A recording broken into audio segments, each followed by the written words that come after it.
at the house. Thank you. But he has so many that he left it at home. I haven't heard of it. And handed it down to myself. I'm Steve Goldberg. I heard him on.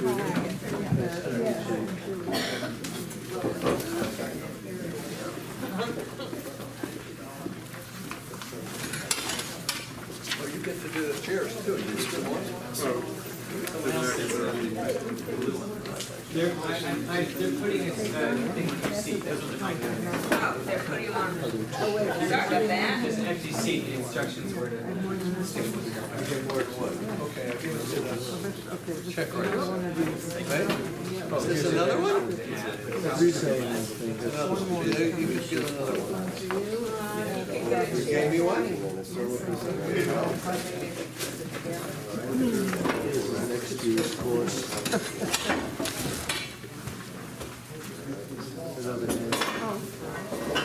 What is it, third piece? Oh, that's yours. Yeah, you just missed it. It's going down the road. Catch it on the bottom of the road. Okay. So while people are sorting out the sheets, I have every confidence we'll be able to get everybody. Let's take a minute, and I asked, it's actually going to take a little bit more than a minute, but that's okay. I've been told that when people come to class, they like to talk anyways.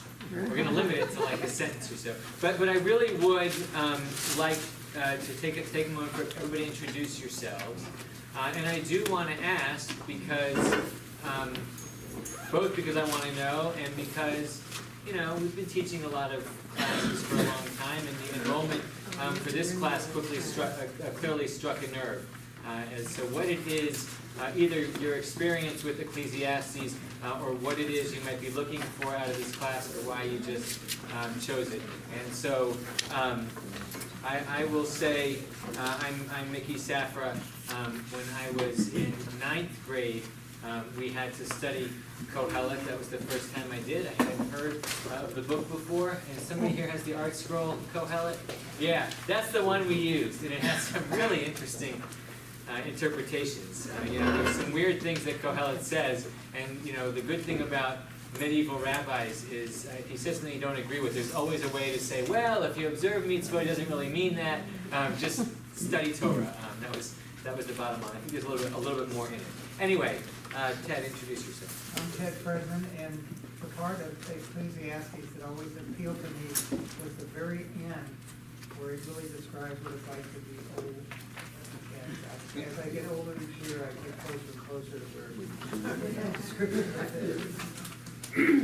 I'm Harriet Fredman, and I just have found it the most interesting and so pertinent ever in my life. I'm Fairbath Brown. I really don't know too much about it, and that's why I'm here.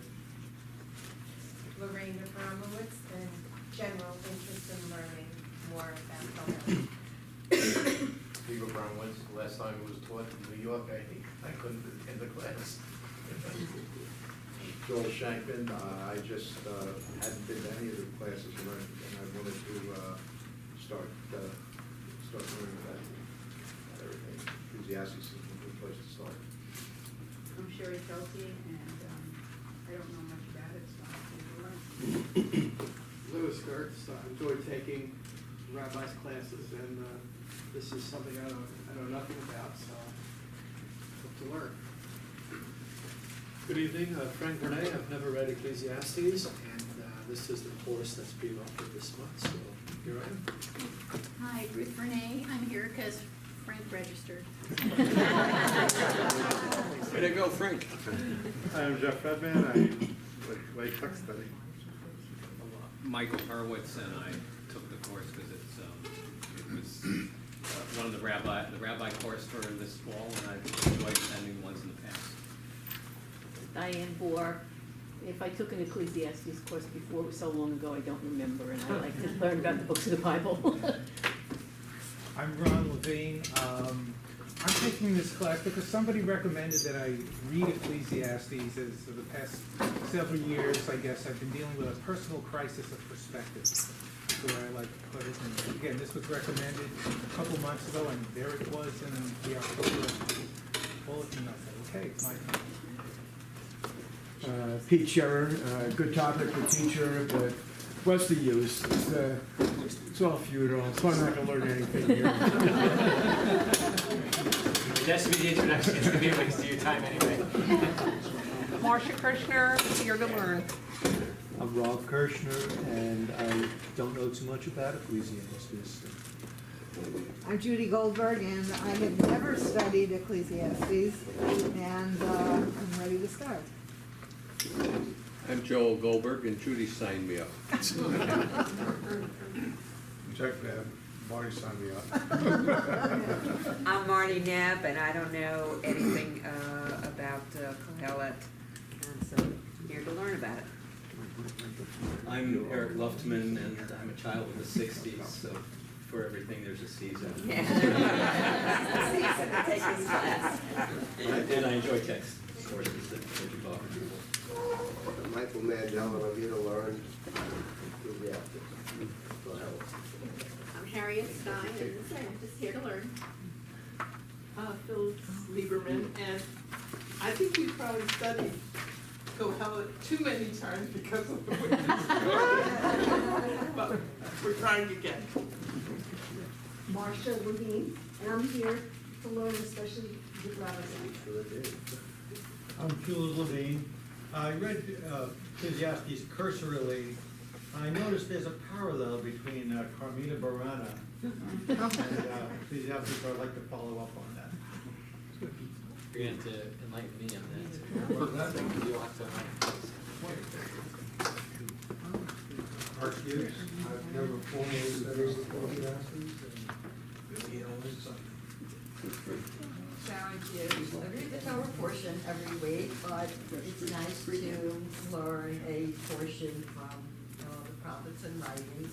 And I read a book about King David, who I understand wrote Kohelet, and he was a very, very interesting character, so I am interested to learn about what he wrote in Kohelet.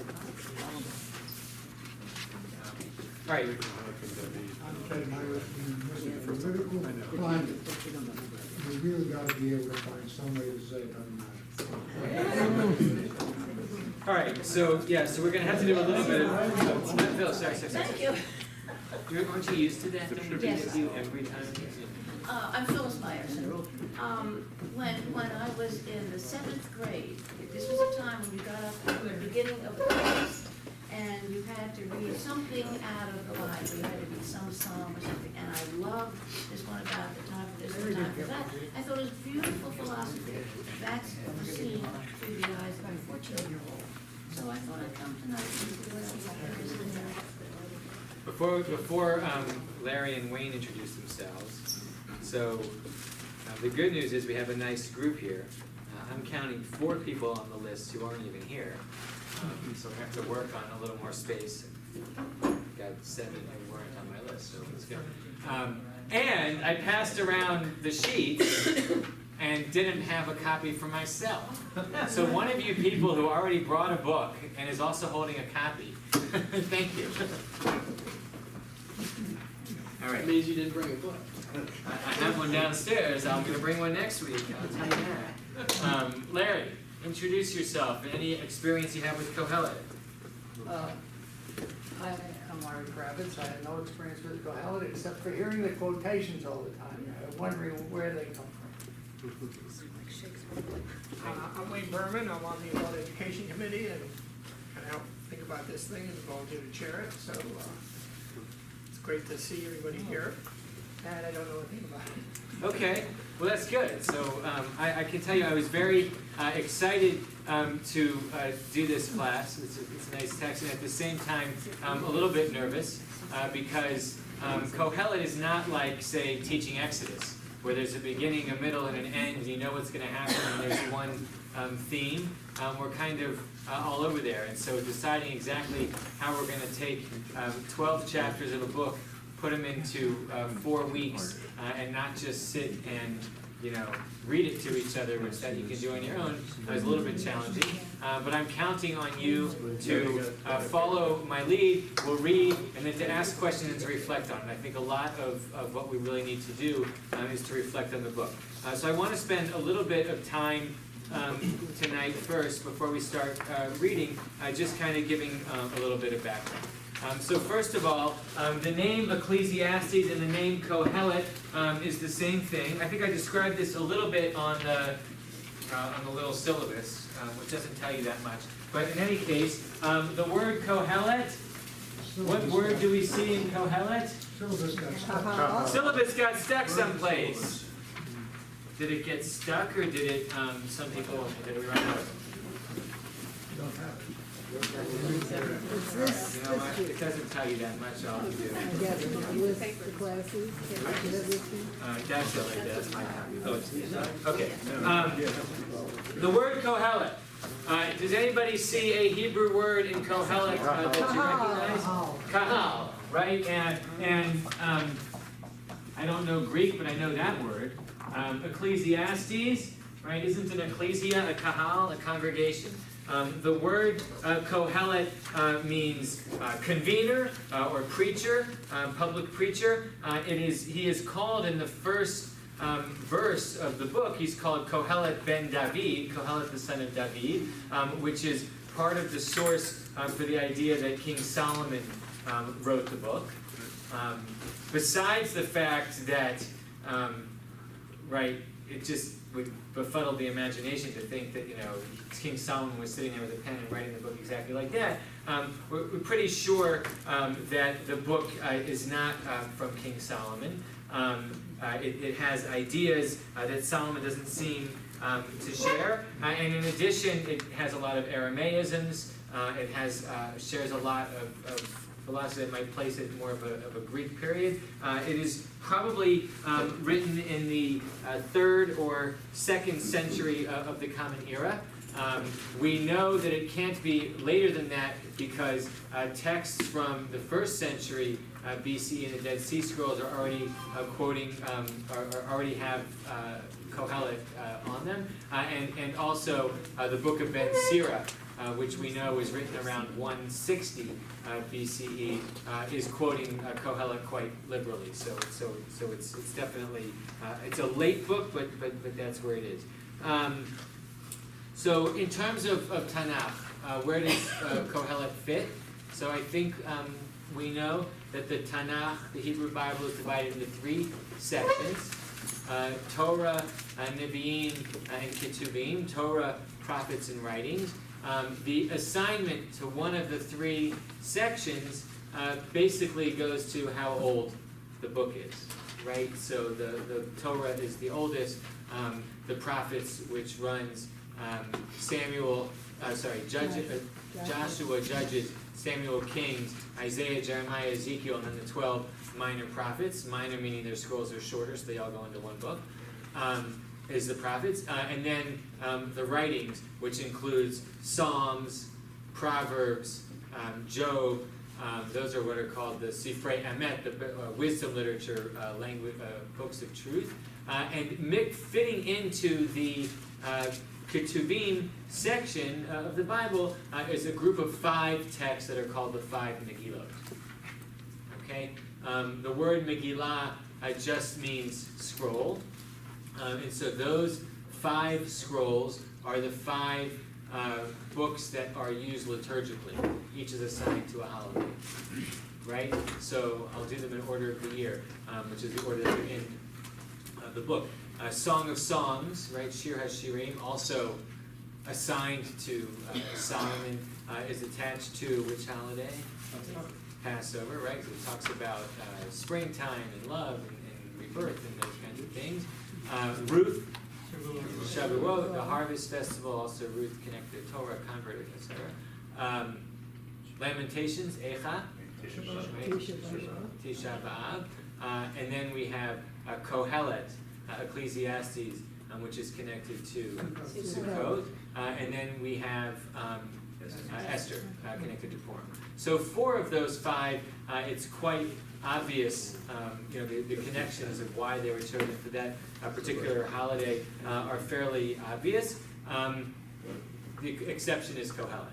It's not exactly clear why it's there. So one possibility is that there were 5 Megillot, 4 of them lined up with holidays, and there was one left over. So, but sometimes the real reason's not the most interesting, right?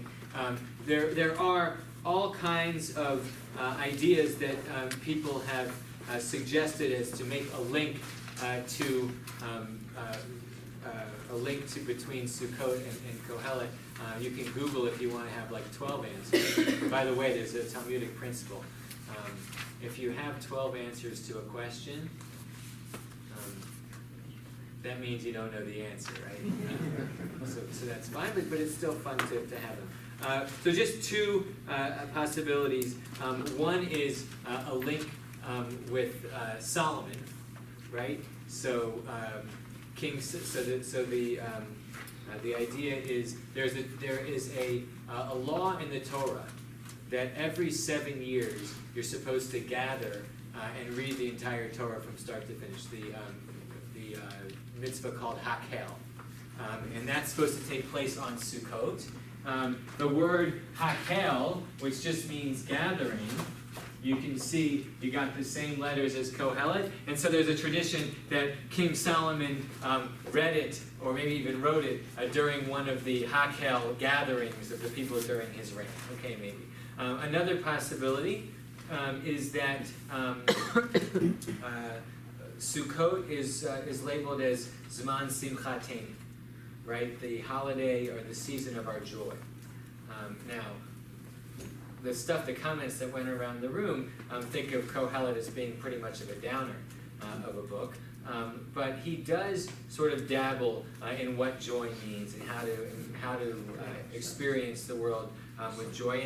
And his central question, right? How do you live in a world that doesn't work the way that it's supposed to? How do you enjoy a world that doesn't work the way that it's supposed to? May kind of be it kind of is the central question of Sukkot, right? You are commanded, v'samachta bechagecha, you shall rejoice on your holiday. Well, how do you have a commandment to rejoice? What does rejoicing mean? How do you deal with the holiday? So that's just 2 possibilities of a connection to Sukkot. So, anybody have any questions to hear? Doing okay? So the central theme of the book, Kohelet is doing philosophy, not sort of in a systematic way where you're asking questions, but he's doing it kind of by experiencing his world. The technical term for this, they call it wisdom literature. Wisdom literature means that the author is kind of recording his way of dealing with the world. And the central question really is, how do I deal with the fact that the world doesn't work the way that it's supposed to? How can I deal with the fact that there are wealthy people in the world who are miserable? And if you're wealthy, you're rich, you're supposed to be happy. How do I deal with the fact that there are righteous people who suffer? That seems not to work. Right? How can I have an approach to living that will allow me to deal with the fact that the world as it is different than the world as it should be? In that sense, I think that he is asking a very modern question, particularly a sort of modern suburbia. We should have everything in the world that we're living in, and yet why are we all screwed up, right? Well, I'm a parent with young children, so particularly that's sort of fun. So that is, he's asking our question. The challenge is that, 2 challenges. One is he does it in a very skeptical sort of way. I think I quoted you in the little paragraph that I wrote for the syllabus. One person calls him the skeptic par excellence. I just realized, we're going to take a break in a second. the skeptic par excellence of the Bible. And the other thing that's challenging is that it's not kind of divided in any logical way.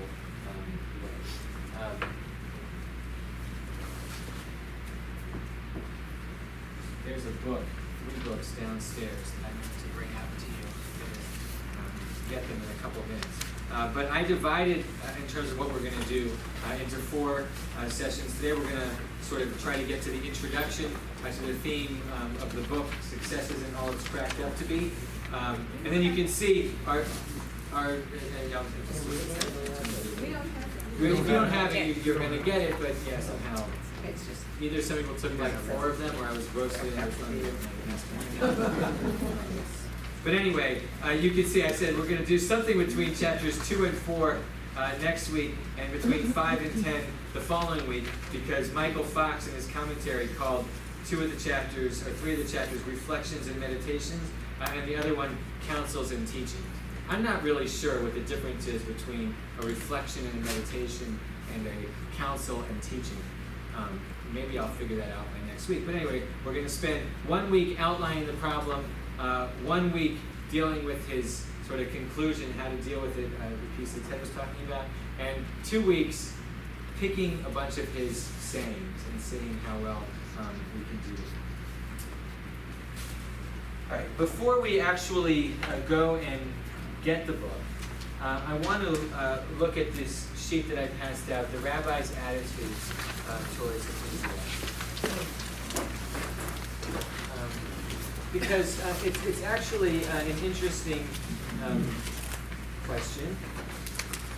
I once taught a session on how did that book make it into the Bible. There are certain books that seem to offer a message that's counter to what we expect to find, and it got it. The sort of traditional view of how the canon was put together is that there were a lot of books that were out there, and one day around the year 90 of the Common Era, there was a synod, a council of some sort, called the Council of Yavne, or the Council of Jamnia, where a bunch of rabbis sat around the room at a table like this, and they said, well, is Ecclesiastes going to make it? Well, Ecclesiastes will. Ezekiel, we're not sure about it. Ben